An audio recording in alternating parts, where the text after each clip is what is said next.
আইসিইউতে ভর্তি হতে না পেরে গত ২ সপ্তাহে রাজশাহী মেডিকেল কলেজ হাসপাতালে ৪৪টি শিশু মারা গেছে। গত ১০ থেকে ২৪ মার্চ পর্যন্ত চিকিৎসাধীন এসব শিশুর মৃত্যু হয়। রাজশাহী মেডিকেল কলেজ হাসপাতাল থেকে নিয়ে বিস্তারিত জানাচ্ছেন প্রতিনিধি বুলবুল হাবিব। বুলবুল হাবিব, আইসিইউতে ভর্তি হতে না পেরে ৪৪টি শিশু মারা গেছে গত ২ সপ্তাহে, এমন একটি গুরুতর অভিযোগ পাওয়া গেছে এবং এ বিষয়ে রাজশাহী মেডিকেল কলেজ কর্তৃপক্ষ যারা রয়েছেন তারা আসলে কোনো বক্তব্য দিয়েছেন কিনা বিস্তারিত জানাবেন। টুম্পা, আসলে এটা অভিযোগ না, এটা আইসিইউ প্রধান আবু হেনা মুস্তফা কামাল তিনি নিজেই এই বিষয়টি এই তথ্যটি দিয়েছেন। তিনি বলছেন যে গত ১০ মার্চ থেকে ২৪ মার্চ পর্যন্ত এই কয়দিনে মোট ৪৪ জন শিশু আসলে হাসপাতালের আইসিইউতে ভর্তি হতে না পেরে এই শিশু মারা গেছেন। তারা আসলে অপেক্ষমান তালিকায় ছিলেন, কারণ আপনি জানেন যে আইসিইউ একটা খুবই গুরুত্বপূর্ণ জায়গা, যেখানে আসলে সবার জন্যই যে শিশুগুলো খুবই গুরুত্বপূর্ণ সেই শিশুগুলোকে আইসিইউতে ভর্তি করা হয়। এবং আবু হেনা মোস্তফা কামাল যিনি আইসিইউ প্রধান তিনি বলছেন যে আসলে এই আইসিইউতে আসলে সিরিয়াল ওভারটেক করে কাউকে আসলে ভর্তি করার কোনো সুযোগ নেই।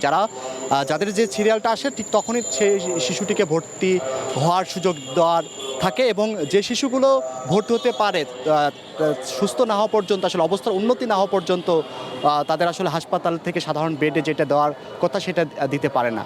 তো যেহেতু এই হাসপাতালে, রাজশাহী মেডিকেল কলেজ হাসপাতালের মাত্র ১২টি বেড রয়েছে শিশুদের জন্য, যদিও ৪০ শয্যার আইসিইউ, তার মধ্যে আপনার এই ১২টি একদম এই শিশুদের জন্য এবং আরও ১৬টির মতো সাধারণ যে রুগী রয়েছে তাদের জন্য। বাকিগুলো হচ্ছে জেনেরিটিক, যারা বিভিন্ন বয়সের বিভিন্ন রোগে আক্রান্ত সেই মানুষদের জন্য, আসলে রুগীদের জন্য সেই আইসিইউটা প্রদান করা হয়।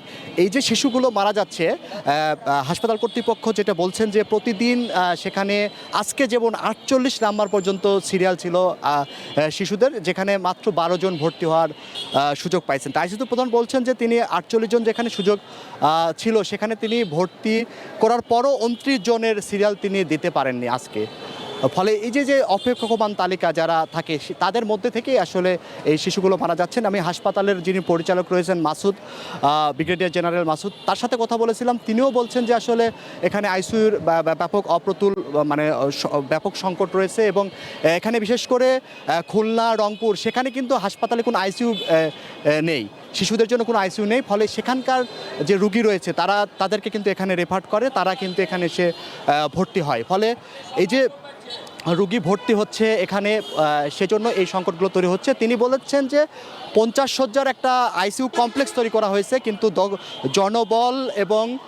জনবল এবং যে যন্ত্রপাতি সেগুলোর জন্য তারা এই হাসপাতালটি চালু করতে পারছেন না।